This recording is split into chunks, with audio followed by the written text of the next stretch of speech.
না, আজ আর দোকান থেকে না, আজ বাড়ি থেকে ব্লগটা শুরু করছি। বাড়িতে এত কাজ কি বলবো, তো ভিডিওটা শুরু করা যাক। সকাল সকাল চা খেয়ে নিচ্ছিলাম, চা খাওয়ার পর এই যে বিস্কুট, দেখো বিস্কুটের খাপের ইচ্ছা খাপ রয়ে গেছে, বিস্কুট শেষ হয়ে গেছে। আসলে কি করব, বাড়িতে না থাকলে কে গুছাবে বলো। আর এই যে সকালবেলা কিচ্ছু মা কাজ করেনি, চলে গেছে। আসলে মা 5টার সময় বেরিয়ে গেছে, তো তখন আর কি করা যায় বলো, অত ঠান্ডাতে কেউ কি বাসন ধোয়? আর এই যে এত গামলা, এই সব বাসন এখন আমি ধোবো, আর এই যে এগুলো পরিষ্কারও করব। আর দেখো এই যে পুরো নোংরা হয়ে পড়ে আছে, 3-4 দিন ধরে আমরা এইভাবেই চলছি কন্টিনিউ, একটু পরিষ্কার করার টাইমই হচ্ছে না। ঘর দোর একদম পুরো নষ্ট হয়ে গেছে, লাতা পরে দেবো। আর চলো আগে কিছু দেখিয়ে দিই।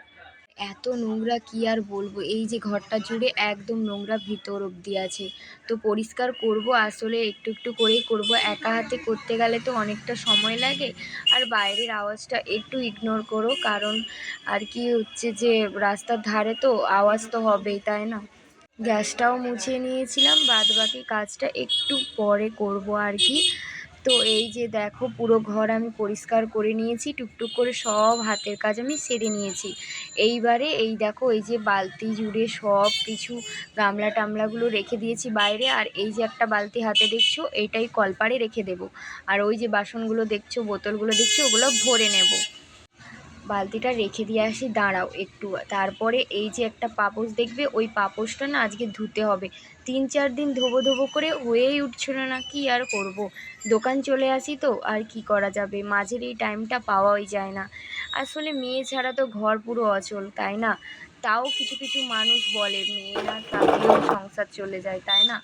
এই যে পাপোশটাকেও আমি সুন্দরভাবে রেখে দিয়েছি, আর এই যে জল টল ভরে নিয়েছি, এবারে বালতি করে তুলে যার জায়গায় যে যারটাকে রেখে দেব।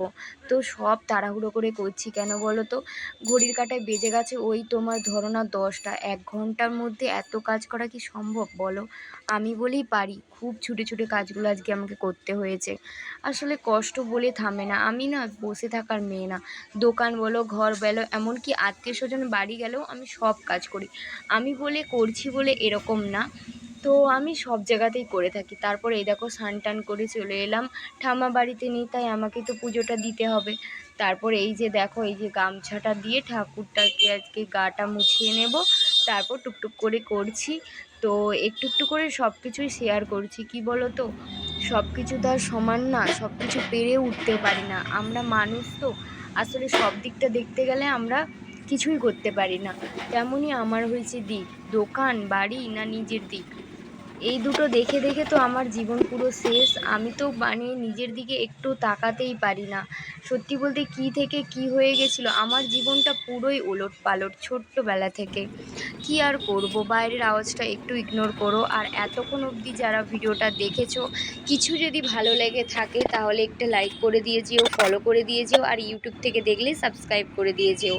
আর এই দেখো কষ্ট আর কি করব, কষ্ট থাকলে তো আমরা কিছু করতে পারি না, না?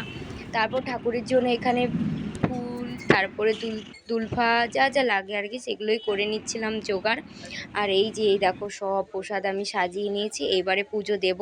তো পুজো দেওয়ার সময় আমি আর ভিডিও করছি না, কারণ বলো তো, যেহেতু এইটা আমি পছন্দ করি না। আমি ব্লগ করি তাই ছোট ছোট ক্লিপ নিয়েছি, কারণ পুজোর সময় একদমই আমি মানে কিছু করে দেখাতে চাই না আর কি। অনেক কষ্ট করে আজ ভিডিওটা একটু দেখে নাও, কারণ ভয়েসগুলোতে একটু অল্প অল্প শুনতে পাবে, বাইরে অনেক আওয়াজ, তারই মধ্যে ভিডিওটা আমাকে দিতে হবে। আর এই যে খেয়েও নিচ্ছিলাম এইগুলো, টাটা।